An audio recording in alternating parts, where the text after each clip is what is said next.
Mais de 5 crianças são mortas por semana sob violência de grupos armados no Haiti. Entidades afirmam que o número pode ser maior. Assassinato de menores interrompem sonhos e mergulham famílias no luto. Esse texto é do Joel Mike Varona, da Prensa Latina. Foi enviado direto do Porto Príncipe e foi traduzido pela Ana Corbissier. O que você destaca, Gui? Sim, esse texto, ele fala o seguinte, perdão, gente, estava dando uma olhadinha aqui em umas anotações. O texto fala o seguinte, pessoal, no Haiti existe o confronto entre grupos armados, é um problema ali que vem de muito tempo já. A gente já publicou, inclusive, textos que analisam as origens, né, dessa ascensão desses grupos armados, a relação deles com as elites do Haiti. E o problema é que, não só no Haiti, quando a gente fala de guerra de uma forma geral, muitas vezes as crianças e as mulheres são as maiores vítimas, né?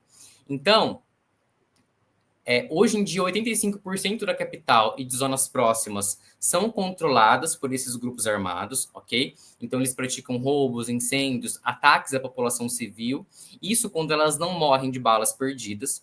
E quando a gente olha especificamente para a situação das crianças e adolescentes, a gente encontra o seguinte: 1,2 milhão de crianças vivem sob essa ameaça constante de violência e 3 milhões dependem de ajuda humanitária hoje no Haiti, certo? Em 2024, houve uma média de 24 assassinatos por mês, o que dá uma média superior a 5 crianças mortas por semana. E 1/3 delas pertencia a grupos criminosos. Isso porque existe um problema muito grave, né, e a gente já falou sobre isso em guerras em outros países também, que é o recrutamento forçado das crianças para fazerem parte desses grupos, ok? Então, só para a gente ter uma noção também, em 2024, 70% do recrutamento forçado, o recrutamento forçado cresceu 70% no Haiti.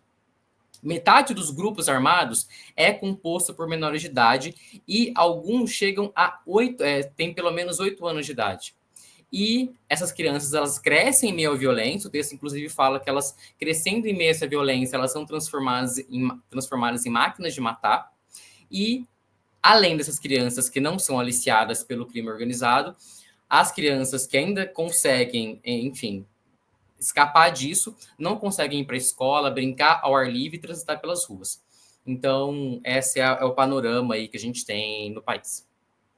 Eu acho que para começar, uma coisa tem que ficar muito clara, até porque quando a gente vai falar de Haiti, nem todo mundo ouviu falar sobre o assunto e tudo mais, é que então tem que ficar bem claro para nossa audiência. Não são apenas as gangues que matam crianças no Haiti. São as armas que são enviadas pelos Estados Unidos que abastecem esses grupos. São dívidas impostas pelo FMI que estrangulam os hospitais. São as tropas da ONU que trouxeram cólera e estupro em 2010. Mas agora se calam enquanto isso a Core Group nos Estados Unidos, né, França, Canadá, trata o Haiti como quintal colonial. E essas crianças viram moeda de troca nesse jogo sujo. Eu separei aqui 3 dados oficiais que podem deixar a gente mais contemplado sobre o tamanho desse horror. O aumento de 300% nos sequestros de crianças entre 2021 e 2024, segundo a Human Rights Watch. Muitos para recrutamento forçado dessas gangues. 2. 1,4 milhão de haitianos enfrentam insegurança alimentar extrema, com gangues bloqueando a distribuição de ajuda humanitária, segundo a WFP de 2024. E 3. Em 2023, a polícia haitiana registrou 278 crianças assassinadas, a maioria em ataques coordenados com fuzis AK-47. Uma arma, como vocês sabem, é de fabricação norte-americana. A fonte é a própria polícia do Haiti. Gui, não sei se você tem mais alguma coisa a falar assim, mas eu destacaria isso que você falou, né? É praticamente aquela questão que a gente pode usar para falar de quando a gente vai falar de gangues, narcotráfico em geral. Esse recrutamento é facilitado pelo abandono do Estado.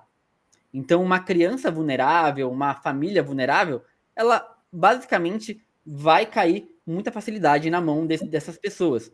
E aí, a gente tem também que destacar que o país é um país vulnerável, né? É muito mais do que pessoas vulneráveis, é um país muito vulnerável.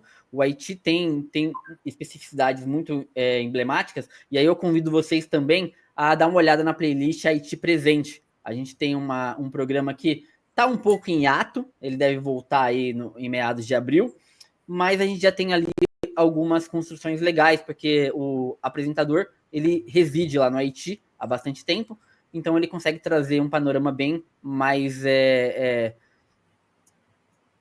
integrado, digamos assim. Próximo, né? Próximo, isso. Acho que um olhar que não é haitiano, porque ele é brasileiro, mas de alguém que vive lá com essas pessoas, que entende melhor o que está acontecendo. Mais alguma coisa, Gui? Ou podemos girar? Eu só ia citar aqui que o texto ele fala de 2 casos, a gente vai mencionar, são bem chocantes, inclusive, mas, enfim. Um é de um adolescente que teve o corpo queimado lá no Haiti, durante esses confrontos, e de um outro, né, eles contam a história de um bebê, os grupos armados chegaram numa mãe e disseram para ela jogar um bebê, o filho dela, numa fogueira, e quando ela se recusou, esse grupo teria jogado o bebê à força nessa fogueira, enfim, ele morreu. E aí a mãe, ela, enfim, ficou em choque, ficou andando, perambulando durante um tempo, e horas depois ela acabou falecendo também com uma parada cardíaca.